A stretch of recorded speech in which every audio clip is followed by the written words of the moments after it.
Islam can be a little confusing. You meet a Muslim at the grocery store, nicest person in the world, cute kids, loves America. Later that day, you turn on your television and wait a minute, some other Muslim just blew up the grocery store. What's going on here? Who represents Islam? The peaceful Muslim buying tomatoes or the violent Muslim bombing tomatoes? You'd like an answer, so you open up the Quran. You read Surah 2, 256, there is no compulsion in religion. That sounds peaceful and tolerant. I guess the peaceful Muslims are the true followers of Islam. Then you go to Surah 929, fight those who do not believe in Allah. That's not nice. Now it seems like the violent Muslims got it right. The evidence points in different directions, so what are you supposed to believe? Partnership between America and Islam must be based on what Islam is, not what it isn't. If you've ever wondered why there are both peaceful and violent passages in the Quran, if it's ever bothered you that Muslims demand religious tolerance in the West while Christians and Jews can't build churches or synagogues in Saudi Arabia, if you've never quite grasped why organizations like CARE or ISNA claim that Islam is a religion of peace while they support terrorism behind the scenes, welcome to the most important video you'll ever watch. You can't understand Islam in the world today without understanding one essential fact. Jihad proceeds in stages. As the tiny tadpole grows into the bellowing bullfrog, as the lowly acorn becomes the mighty oak, as adorable Parent Trap Lindsay Lohan transforms into whatever she is now, so also the tolerant toddler of peaceful Islam eventually goes through puberty. That's when we all find out what full-grown, Jew-hating, church-burning, wife-beating, apostate-killing, Allahu Akbar yelling Islam is really like in all its blood-spattered glory. Whether you look at the life of Muhammad, or the early Muslim community, or the Quran, or the Hadith, or the Sirah literature, or classical Muslim commentaries, or modern Muslim scholarship, or the spread of Islam in the world today, you will find the exact same pattern. There are 3 stages in the call to jihad, depending on the status of Muslims in a society. And if you understand these 3 stages, you'll understand Islam, 14 centuries of Islamic history, and the situation we're in right now. Partnership between America and Islam must be based on what Islam is, not what it isn't. Stage 1. Stealth jihad. When Muslims are completely outnumbered and can't possibly win a physical confrontation with unbelievers, they're commanded to promote peace with non-Muslims and to preach a message of tolerance. For instance, when Muhammad and his followers were a persecuted minority in Mecca, they criticized the beliefs of the polytheists, but they did so peacefully. The revelations Muhammad received during this time proclaimed a future judgment for unbelievers. Allah will one day punish those who reject Muhammad. But in the meantime, to each his own. Live and let live. Coexist. A characteristic chapter from this period is Surah 109. As the Holy Quran tells us, Say, O unbelievers, I do not serve that which you serve, nor do you serve him whom I serve, nor am I going to serve that which you serve, nor are you going to serve him whom I serve. You shall have your religion, and I shall have my religion. Muslims in the West point to passages like this as evidence that Islam is inherently peaceful. But we know from Muslim sources that while Muhammad was calling for religious tolerance in Mecca, he was already planning to conquer the world in the name of Allah. He even tried to lure pagans to Islam by promising them victory over the non-Arabs. Let's look at a passage. One day, some of Muhammad's tribesmen went to his uncle Abu Talib because they wanted to arrange a truce with Muhammad. They wanted Muhammad to stop criticizing their beliefs. Watch what happens. Abu Talib sent for the messenger of Allah. And when he came in, he said, Nephew, here are the sheikhs and nobles of your tribe. They have asked for justice against you, that you should desist from reviling their gods, and they will leave you to your God. Uncle, he said, shall I not summon them to something which is better for them than their gods? What do you summon them to? He asked. He replied, I summon them to utter a saying through which the Arabs will submit to them, and they will rule over the non-Arabs. Abu Jahl said from among the gathering, What is it, by your father? We will give you it and 10 like it. He answered, that you should say, there is no deity but Allah. Think about this for a moment. Muhammad's walking around Mecca calling for peace and tolerance. But behind closed doors, he tells the Quraysh, join me and we'll rule over the non-Arabs, Christians, Jews, Persians, etc. These groups aren't attacking Muhammad at all, and he's already planning to conquer them. What does he need in order to subjugate the non-Muslims? He needs an army. And so he asks his tribe to convert to Islam. Now, how many times have we seen Muslim groups in the world today calling for tolerance in public, but saying something very different in private? Goes back to Muhammad. One of the key features of stage 1 is taqiyya, concealing Islam's true intentions in order to protect the Muslim community. This was eventually made explicit in Surah 3:28. As the Holy Quran tells us, let not the believers take disbelievers for their friends in preference to believers. Whoso doeth that hath no connection with Allah, unless it be that ye but guard yourselves against them, taking, as it were, security. Muslims aren't allowed to be friends with non-Muslims unless they're outnumbered and they feel like they're in danger from a stronger adversary. That's when Muslims are told to pretend to be friendly. One of Islam's greatest scholars, Ibn Kathir, comments, in this case, such believers are allowed to show friendship outwardly, but never inwardly. Abu Darda, one of Muhammad's companions, put it this way, we smile in the face of some people, although our hearts curse them. Assalamu alaikum. Another key feature of stage 1 is victim status. Muslims like to pretend that Muhammad and his followers were persecuted in Mecca simply because they were Muslims. Total nonsense. They were persecuted for antagonizing the Meccans by mocking their beliefs. We read in At-Tabari, the Messenger of Allah proclaimed Allah's message openly and declared Islam publicly to his fellow tribesmen. When he did so, they did not withdraw from him or reject him in any way until he spoke of their gods and denounced them. When he did this, they took exception to it and united in opposition and hostility to him, except for those of them whom Allah had protected from error by means of Islam. Notice that the pagans of Mecca had no problem with Muhammad preaching Islam. They became angry when he began attacking their beliefs, and they had to put up with quite a bit. Listen to this description of what the pagans went through in their own words. We have never seen the like of what we have endured from this man. He has derided our traditional values, abused our forefathers, reviled our religion, caused division among us, and insulted our gods. We have endured a great deal from him. Assalamu alaikum. Muhammad was condemning their beliefs and their values. He was causing division in the city. Not too extreme from a Western perspective. What's interesting is that when the people of Mecca responded in kind and mocked Islam, Muslims said, oh, they're persecuting us. What evil people attacking us because of our beliefs. Double standards. One of the goals of the stealth jihad stage is to give Islam a privileged status above other religions. But Muhammad's constant antagonism towards the Meccans did lead to actual persecution. And this persecution of the early Muslim community was the best thing that ever happened to Islam. When people heard that poor, defenseless Muslims were being mistreated, they rushed to Muhammad's aid. The Christians of Abyssinia, the Jews of Medina, and various pagan groups all agreed at one time or another to protect Muslims from the mean, bigoted Islamophobes in Mecca. Now keep in mind, Muhammad was already planning to conquer all of these people. But they didn't know that. All they knew was that Muslims were being persecuted and they wanted to help. Once Muhammad and his followers had formed enough alliances and were no longer at the mercy of the Meccans, the message of the Quran suddenly changed. Partnership between America and Islam must be based on what Islam is, not what it isn't. Stage 2. Defensive jihad.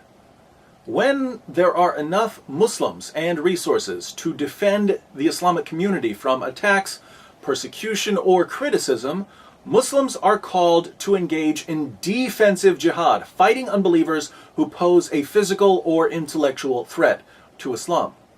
After the city of Yathrib, now called Medina, agreed to protect the Muslim community, Muhammad and his followers left Mecca, and they were given permission to fight. Surah 22, 39 to 40.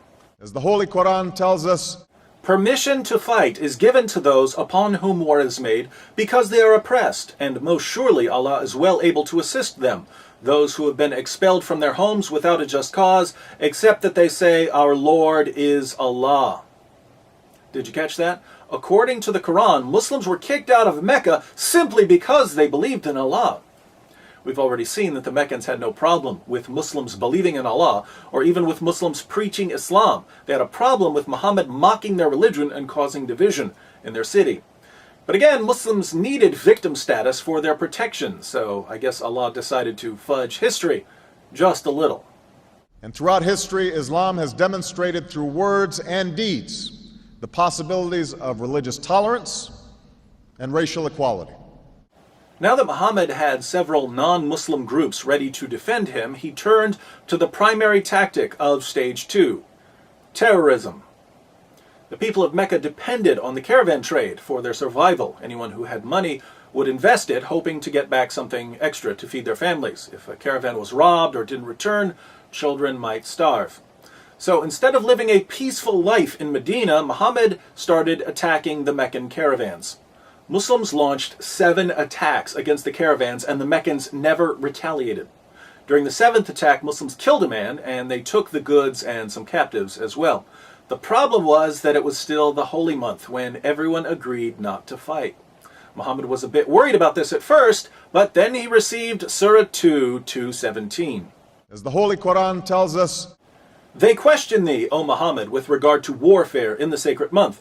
Say, warfare therein is a great transgression, but to turn men from the way of Allah, and to disbelieve in Him and in the inviolable place of worship, and to expel His people thence, is a greater transgression with Allah, for persecution is worse than killing." Persecution is worse than killing. Yes, we killed a man during the holy month when there was a universal agreement not to fight, but you persecuted us, and that's worse. So don't you dare judge us. The Meccans had been trying to avoid war, but it was clear that the Muslims weren't going to stop attacking the caravans, and that Meccan trade and the livelihood of the city would never be safe. So the pagan tribes sent an army to protect the next caravan. Muslims attacked and defeated the Meccans at what became known as the Battle of Badr. Notice that the first real battle between Muslims and non-Muslims was a result of non-Muslims trying to protect themselves from Muslims terrorizing their trade routes. Islam has a proud tradition of tolerance. It didn't take long for Muhammad's protectors to realize that they had been duped. Muslims weren't quite the innocent victims they had claimed to be. Muhammad and his followers were far more greedy and violent than the pagans they were now attacking. But these disillusioned defenders soon learned that once you agree to support Muhammad, you don't get to change your mind. Anything other than perfect allegiance to Muhammad becomes grounds for expulsion, seizing property, enslavement, or annihilation. 3 Jewish tribes in Medina found that out the hard way. A proud tradition of tolerance. Non-Muslims also learned that no matter how much they disagreed with Muhammad's campaign of violence and intimidation, they had to keep their mouths shut. Muhammad began ordering the assassination of critics during stage 2. People who spoke out against Islam or wrote poems about Muhammad were brutally murdered. And the citizens of Medina, the very people who had invited Muslims into their city, saw their rights rapidly disappearing in the name of Allah. Tolerance, tolerance, tolerance. Stage 2, then, is characterized by defensive fighting those who attack the Muslim community in some way. What we need to get our minds around, however, is that Muslims have a much broader definition of what constitutes an attack than anything we're familiar with. Persecution and military aggression certainly count as attacks, but as we've seen, criticizing Islam counts as an attack. Backing out of alliances after you figure out Muhammad's true intentions counts as an attack. And in the defensive jihad stage, Muslims are ordered to respond to these attacks with physical violence and terrorism. Partnership between America and Islam must be based on what Islam is, not what it isn't. Stage 3, offensive jihad. When Muslims establish a majority and achieve political power in an area, they are commanded to begin offensive jihad.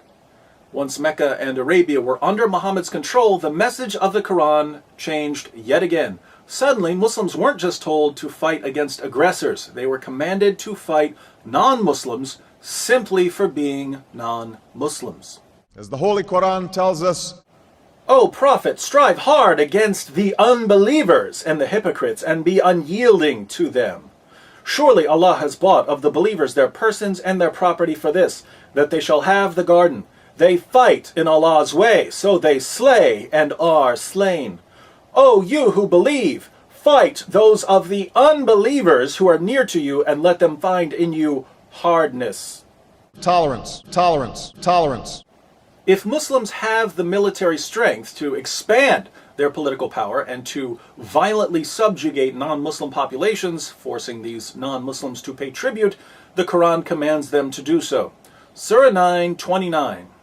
As the Holy Quran tells us, Fight those who believe not in Allah nor the last day, nor hold that forbidden which hath been forbidden by Allah and His Messenger, nor acknowledge the religion of truth from among the people of the book, until they pay the jizya with willing submission and feel themselves subdued. This verse doesn't order Muslims to fight oppressors or even critics. It orders Muslims to fight those who don't believe in Allah. tolerance, Tolerance, tolerance, tolerance, tolerance, tolerance. We find similar teachings in Islam's most trusted collections of ahadith. Sahih al-Bukhari 69:24. Muhammad said, I've been ordered to fight the people till they say, La ilaha illallah. None has the right to be worshipped but Allah, and whoever said, La ilaha illallah, Allah will save his property and his life from me. tolerance, religious tolerance, tolerance, religious tolerance. Sahih Muslim, number 30. Muhammad said, I've been commanded to fight against people so long as they do not declare that there is no God but Allah. Muhammad didn't say, I've been commanded to fight people until they stop persecuting us. That would be stage 2. It's stage 3. And the same guy who complained just a few years earlier that people were persecuting him because of his beliefs now says he's been commanded to fight people based on what they believe. Total hypocrisy. Religious tolerance, religious tolerance, religious tolerance.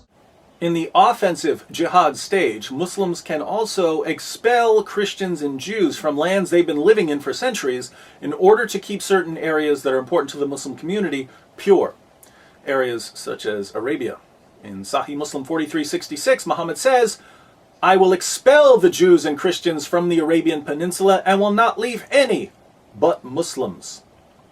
He won't leave anyone but Muslims. Is this a man who promoted religious diversity and tolerance? Only when he was in the minority. As soon as Muslims had control of the government, diversity and tolerance went out the window, along with the Jews and Christians. We will convey our deep appreciation for the Islamic faith, which has done so much over the centuries to shape the world. So this is the pattern that's been laid down for Muslims by their prophet. Stage 1, stealth jihad. When Muslims are too weak to fight, they promote peace and tolerance outwardly but never inwardly. They practice taqiyya, they prepare for jihad behind the scenes, they claim victim status, and they seek special privileges for Islam. Stage 2, defensive jihad. When Muslims are strong enough to fight but not strong enough to subjugate the unbelievers, they terrorize their enemies, murder critics, and look for excuses to attack other groups. Stage 3, offensive jihad. When Muslims are in the majority, they violently subjugate all non-Muslims, they strive to expand their political dominion, and they rid important Muslim lands of all non-Muslims. This is the pattern we find in the Quran, in the Hadith, and in the Muslim commentaries. Assalamu alaikum. Now, look around the world and tell me what you see. Saudi Arabia, what stage are they in? Stage 3, obviously. Massive Muslim majority. Lo and behold, if you're not a Muslim, you can't preach, you can't build a place of worship, you can't even set foot in the city of Mecca. Exactly what we would expect based on the Muslim sources. Certain places in Africa, and I'd say some areas of Europe, are in stage 2. Muslims have enough fighters and resources and alliances to fight defensively. And what do? We see terrorism. We see churches being burned to the ground or blown up in Nigeria and Ethiopia. We see no-go zones forming and critics of Islam being killed, even in Europe. Again, exactly what we would expect based on the Muslim sources. Here in America, where Muslims form a small minority of the population, what stage are we in? Stage 1. What's Islam all about, according to American Muslims? It's all about peace and tolerance. Muslims just want to be like everyone else, but racist hate mongers are attacking them because of their beliefs. That's why we should all be thankful that the government and Christians and Jews are stepping in to defend Muslims from bigots and Islamophobes, just as governments and Christians and Jews stepped in to defend Muslims during the time of Muhammad. And I consider it part of my responsibility as President of the United States to fight against negative stereotypes of Islam wherever they appear. My friends, how difficult is this to figure out? What have we discussed that a 6-year-old couldn't understand? Muslims have been using the same playbook for 14 centuries. It's in all their sources. It's as plain as day. And yet our leaders and the media just can't understand why Christians and Jews are second-class citizens in the Muslim world, or why Muslims in Europe are ready to kill over cartoons, or why Muslims in America are so desperate for victim status they'll cry discrimination when a home improvement store doesn't pay for advertising on one of the most boring shows ever. It's all right here. Someone can't understand this. I'd say he doesn't want to understand it. But we've reached a point in history when we can no longer afford to be willfully stupid. If our leaders are incapable of grasping the 3-step strategy of jihadists, they have no business leading a marching band, let alone a Western nation. Unfortunately, Muslims have been so successful in their Stage 1 operations, they've convinced our leaders and the media that the only information we need when it comes to Islam is what's handed to us by terrorist-linked Muslim organizations like CARE. Bin Laden was not a Muslim leader. We're officially on our own. If we want to popularize this information, we'll have to do it ourselves. Sending this video to everyone you know would be a good start. I also think someone needs to put this material into a pamphlet so we can all pass out copies. What's this? It's a double-sided pamphlet discussing the 3 stages of jihad. Seems I've already done most of the work for you. All you need to do is go to my blog, answeringmuslims.com, click on the Jihad tab at the top, and open the 3 stages of jihad PDF pamphlet file. You can print this out, fold it up, and give it to those who need to know about jihad, which is pretty much everyone. Islam's greatest ally in the West is ignorance. Jihadists can't subjugate us through physical force, so they're doing their best to subjugate our minds. The ultimate obstacle to global jihad, then, is an informed population of free people. Wouldn't you like to be an obstacle to jihad in Sharia? I know I would.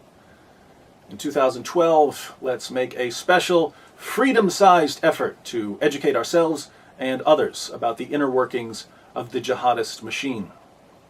And let us call our project Operation Monkey Wrench.